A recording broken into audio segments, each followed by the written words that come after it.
meeting a movie star because her books are so wonderful.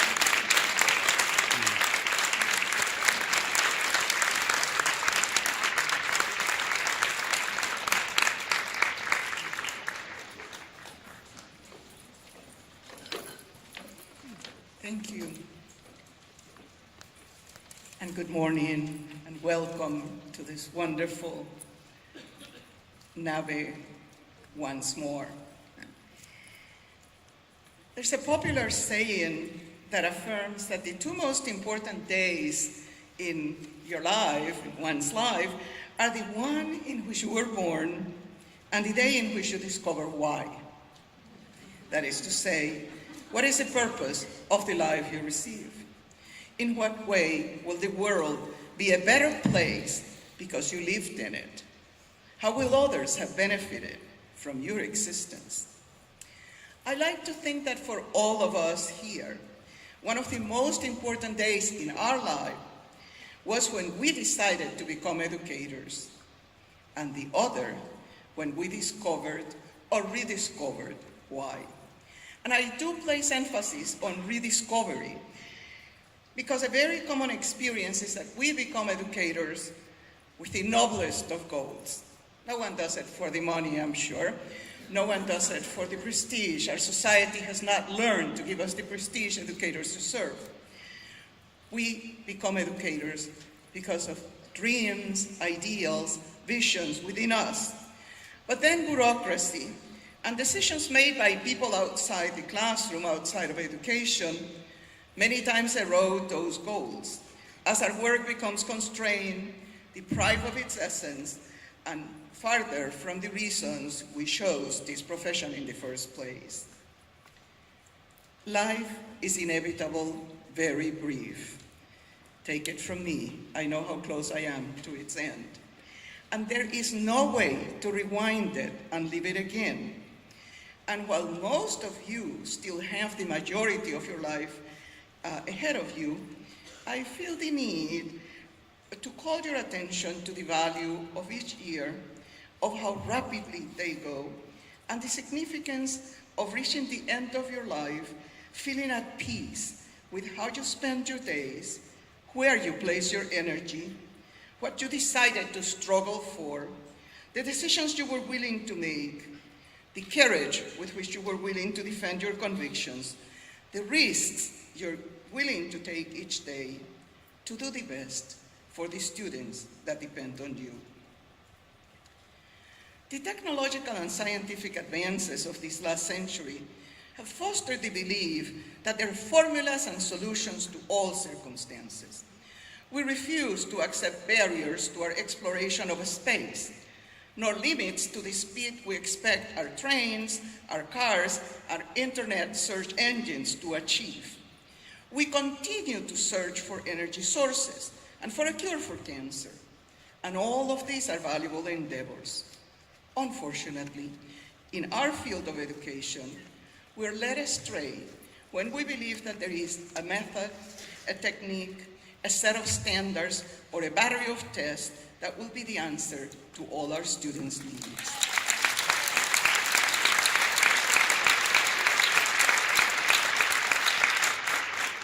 I'm glad you all know what I'm saying. There is a monster in our midst. And if we don't name the monster, if we don't address its effects, we will not be able to overcome it. And the monster is inequality. And we must name it and analyze its effects and what happens in schools. We cannot use poverty or unjust social realities as an excuse for our students not succeeding. We need to find ways to help them graduate from high school instead of increasing the outrageous numbers of people in prisons in this nation. At the same time, we cannot ignore the effects of poverty and inequality on our students, nor our own responsibility to work towards eliminating these injustices from our society. Yes, there are few heroic families that find in themselves enough strength to overcome all the devastating consequences of poverty and inequality. But although we can celebrate heroes, we can't expect everyone to be able to do the same. Poverty often looks like parents who work 2 jobs or odd hours and are just not there, or are too exhausted to engage their children in meaningful conversations, that predictor for school success. Poverty means that children don't get enough to eat or eat only unhealthy food. And often it means that children are exposed to the traumatic effects of violence in our neighborhoods. Half a century ago, more than 200,000 women, men, and children joined the March on Washington for Jobs and Freedom, an event that has now become part of our history, just as Martin Luther King, the man who inspired and led the march, is now celebrated in our schools. While we have indeed obtained considerable gain in legislation that supports civil rights, the lack of jobs with adequate pay continues to haunt our society. And inequality, which the march hoped to eliminate, has grown rather than diminished. Many of our nation leaders dare not pronounce the I word, the inequality word, or else are trying to subvert its meaning. But the truth is that of the new wealth produced in this nation between 2009 and 2012, 95% went to the top 1% of the population. These are the kind of situations that Santiago Wood was telling us earlier. We cannot just sit back and contemplate and do nothing about it. As wages continue to fall in real value, today 40% of American families identify their life standard as low middle class or lower. And the United States is rapidly losing the 2 assets that offer some hope that we might eventually build that truly democratic society we want to believe we lived in. A strong middle class and a strong public education for all. In the last numbers from the National Center of Educational Statistics from 2010 to 2011, the number of public schools diminished as the number of charter and private schools increases. And we know that this trend is continuing, and you have the numbers in front of you. One aspect of justice that the March on Washington was meant to achieve was the end of school desegregation. But the present-day closing of public schools and the increased number of charter and private schools represent a different form of segregation, because the amount of funds and support that goes to school serving the children who are living in poverty, the children who most need and deserve those funds, depends on these numbers. Now, while we need to be concerned on how to change the social conditions that affect us and our students, we also must focus on what happens daily in our classrooms. I will later return to focus on exploring the connections between social reality and the work we do as educators. But for a moment, let's think about the classrooms. Classrooms have the potential to be protected spaces for children. Within that space, teachers are the responsible adult, the ones in charge. In spite of the constraints that may be pressing in from outside the classroom, we as teachers still have a valuable degree of freedom and power. There is creative power in everything a teacher does. The image we project, the message that is contained in our tone of voice, the way we look into students' eyes, the comments we make, the comments we avoid, the questions we ask, the reflections we invite. As teachers, we influence our classroom climate each day.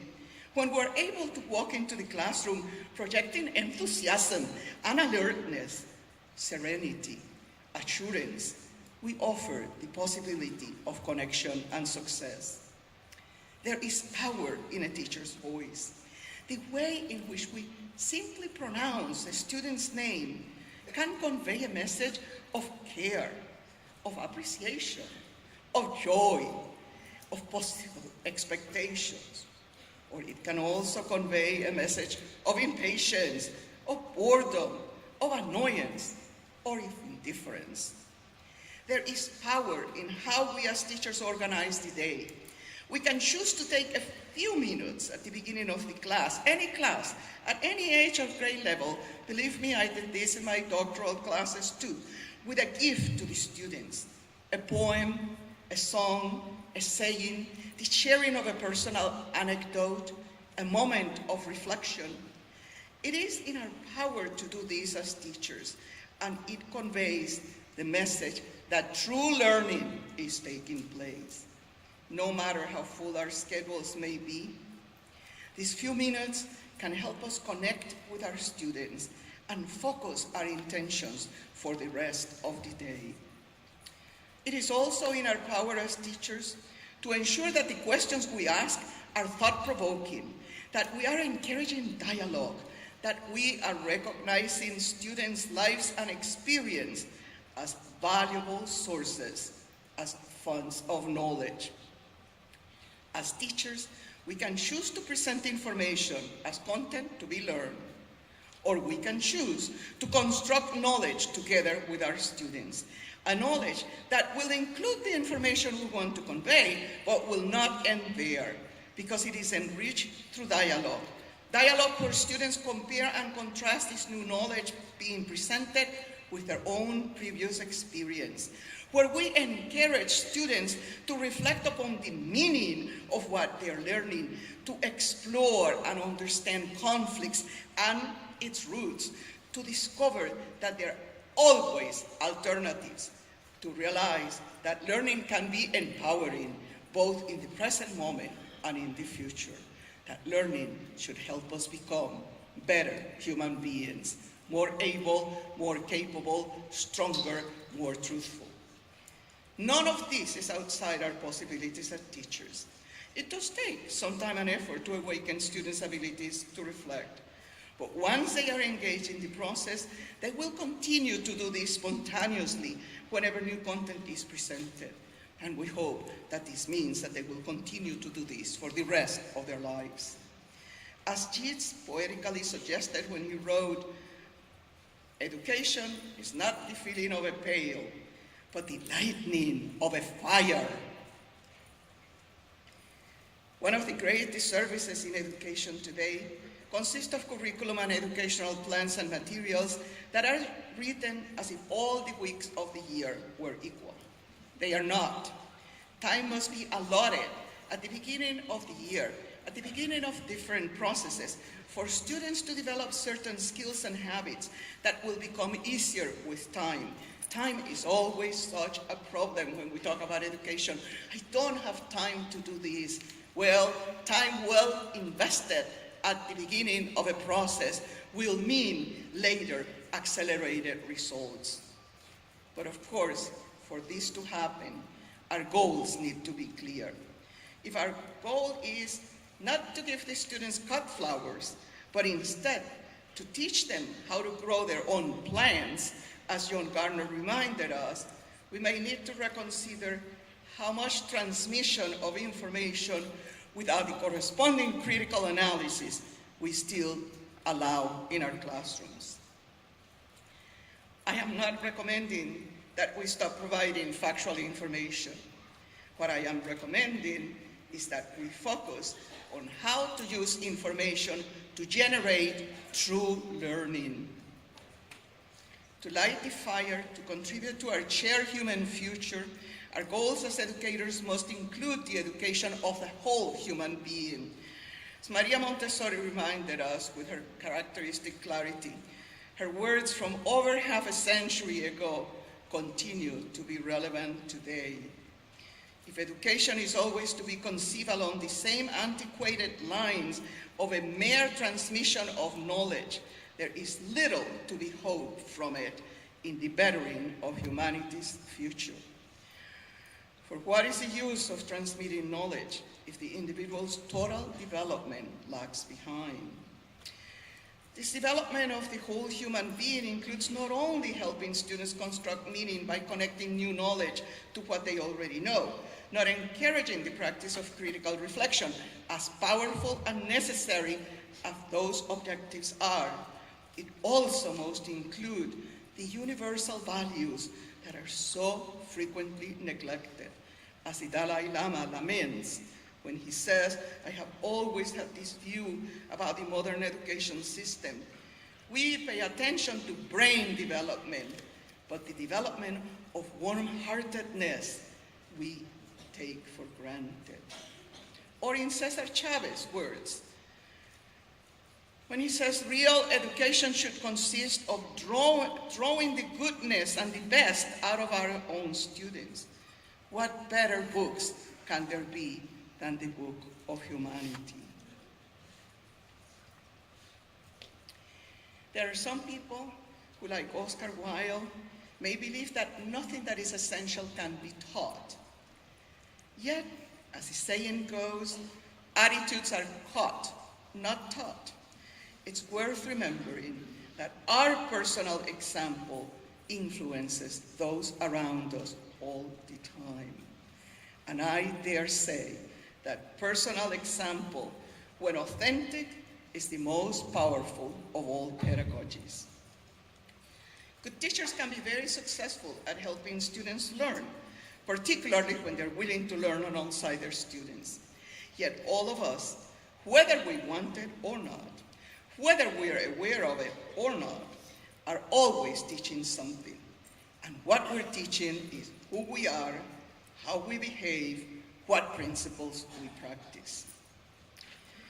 So if we truly believe that we would like our students to be lifelong learners, a phrase we repeat constantly, it is essential that we continue our own learning and that we share with our students our own learning process, including what we're learning about them, from them, and with them. Sharing with our students what we're learning, not only about the content we are presenting, but also about the teaching learning process itself, models those metacognitive skills that are often included as a learning objective, yet are seldom truly taught.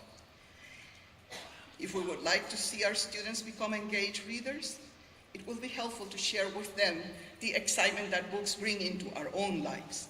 It only takes one sentence to convey that we're intrigued, fascinated, surprised, or even troubled by something we're reading. Yet if this sharing is frequent and authentic, it will convey a living message of how reading for pleasure can be an important part of people's lives.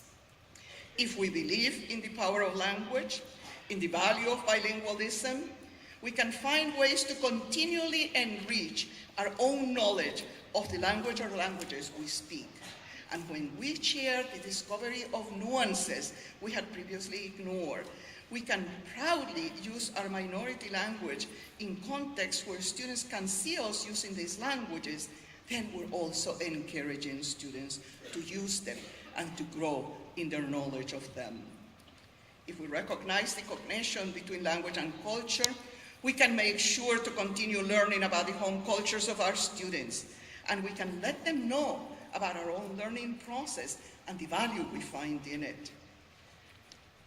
When we can acknowledge to our students how much we do not know, and for me, it was the moment I truly began this process of trying to learn to be a teacher, when I was able to look into the eyes of my students and say, I do not know this, and I have been misleading you on making you believe that I know more than I do. But I'm willing to learn, and I want to learn with you. When we can say that to our students, when we can allow them to witness our process of seeking to learn more, they will understand how enriching and liberating lifelong learning can be. We should never be ashamed of what we do not know, but we should always be willing to learn.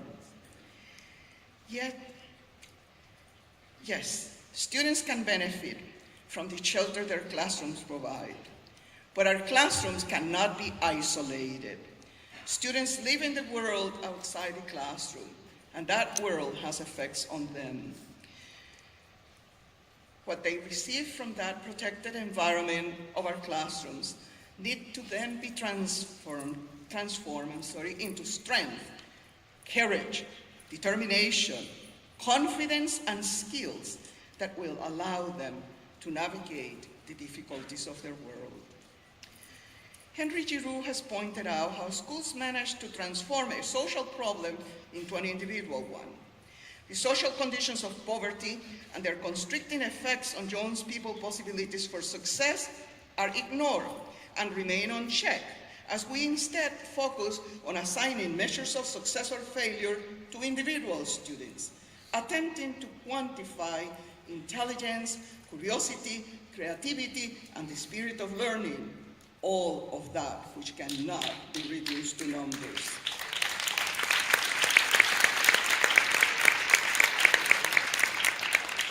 Students, their family structures, the social conditions that surround them are not equal, yet standardized testing attempts to compare test results as if these conditions were non-existent and did not impact learning.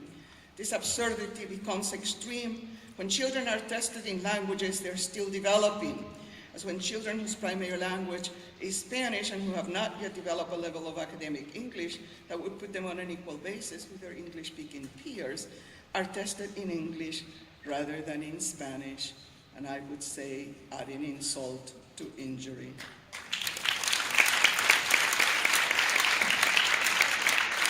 So the challenges we face are great. Every year, NABE offers us the opportunity to recognize those whose life and work provides examples of what can be achieved. Students who write meaningfully about the value of being bilingual. Teachers in whose classes students thrive. Researchers like Jean Garcia, who was just honored a moment ago, whose work gives support to our practices. Individuals whose significant contributions we celebrate, as we're celebrating in this conference, Lori Olsen and Arnilda Badia.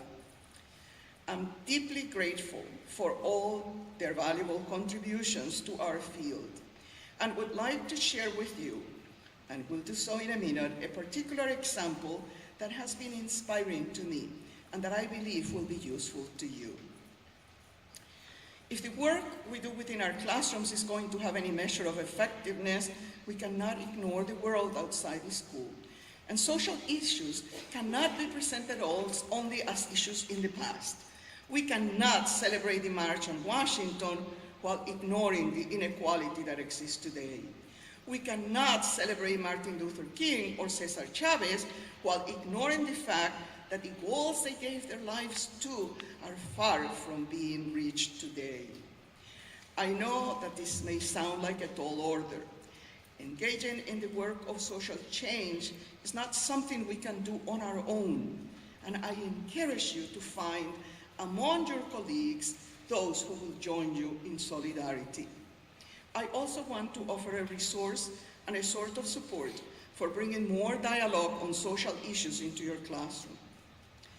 One of the most inspiring examples I have seen in education as a tool for social change was witnessing the birth of Rethinking Schools. In 1986, while attending a teachers' union conference in Milwaukee, someone offered me a copy of this newspaper, the first issue. When I read the powerful content, I immediately wanted to know how this humble publication had come about. And I learned that a very small group of bilingual teachers had decided to use their own savings to pay for this publication. They simply told me, we're tired of saying things are not going right, now we're going to do something about it. And as Bob Peterson explained to me, newspapers had been very important in the workers' movement at the end of the 19th century, and they wanted to emulate these efforts. And so this group was willing to publish this newspaper until their funds, their own savings, ran out. They were unwilling to include any commercial ads that could constrain their freedom of thought and expression. It was a vivid example that we can do more than complain about what is wrong with education, that we can take action, that yes, sí se puede.